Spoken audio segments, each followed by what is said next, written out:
ಕಾಡಿನಂತಿರುವ ಅಂಗನವಾಡಿಯಲ್ಲಿ ಮಕ್ಕಳಿಗೆ ಪಾಠವನ್ನ ಹೇಳಿಕೊಡಲಾಗ್ತಾ ಇದೆ. ಮಕ್ಕಳ ಜೀವದ ಜೊತೆಗೆ ಅಧಿಕಾರಿಗಳು ಚೆಲ್ಲಾಟವನ್ನ ಆಡ್ತಾ ಇದ್ದಾರೆ. ಭೂತ ಬಂಗಲೆಯಂತೆ ಕಾಣ್ತಾ ಇದೆ ಅಂಗನವಾಡಿಯ ಕೇಂದ್ರ. ಕಂಪ್ಲೀಟ್ ಆಗಿ ಅಲ್ಲಿ ಮಕ್ಕಳಿಗೆ ಪಾಠವನ್ನ ಬೋಧನೆ ಮಾಡ್ತಾ ಇದ್ದಾರಂತೆ. HD ಕೋಟೆ ತಾಲೂಕಿನ ಅಂಗನವಾಡಿ ಕೇಂದ್ರ ಇದಾಗಿದೆ. ಹುಳ, ಹಾವು, ಚೇಳುಗಳ ನಡುವೆನೇ ಮಕ್ಕಳಿಗೆ ಬೋಧನೆಯನ್ನ ಮಾಡ್ತಾ ಇದ್ದಾರೆ. 10ಕ್ಕೂ ಹೆಚ್ಚು ಮಕ್ಕಳು ನಿತ್ಯ ಅಂಗನವಾಡಿಗೆ ಬರ್ತಾರೆ. ಅಂಗನವಾಡಿ ಕೇಂದ್ರವನ್ನ ಶುಚಿಗೊಳಿಸಿ ಅಂತ ಮನವಿ ಮಾಡ್ಕೊಳ್ತಾರಂತೆ. ಅಧಿಕಾರಿಗಳಿಗೆ ಮನವಿ ಮಾಡಿದ್ರು ಕೂಡ ನೋ ಯೂಸ್. ಅಂಗನವಾಡಿ ಕೇಂದ್ರ ಸ್ವಚ್ಛ ಮಾಡುವಂತೆ ಪೋಷಕರು ಮನವಿ ಮಾಡಿಕೊಂಡ್ರು ಕೂಡ ಏನು ಪ್ರಯೋಜನ ಆಗ್ತಾ ಇಲ್ಲ. ನೋಡಿ, ಭೂತ ಬಂಗಲೆ ತರ ಇದೆಯಂತೆ. ಮಕ್ಕಳು ಹೇಗೆ ಹೋಗ್ಬೇಕು?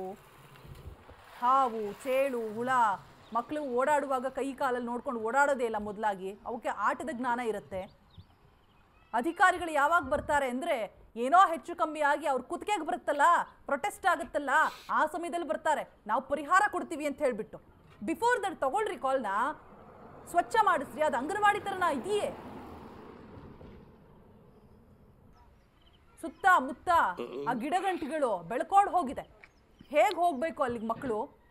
10 ಜನ ಬರ್ತಾರೆ ಅಷ್ಟೇ. ಸುತ್ತಲೂ ನೀಟಾಗಿ ಕ್ಲೀನ್ ಮಾಡಿಸ್ಬಿಟ್ಟು ಶುಚಿಗೊಳಿಸಿ ಒಬ್ರು ಕೆಲ್ಸದವ್ರನ್ನಿಟ್ಟು ಕಷ್ಟ ಆಗತ್ತಾ ಇದು?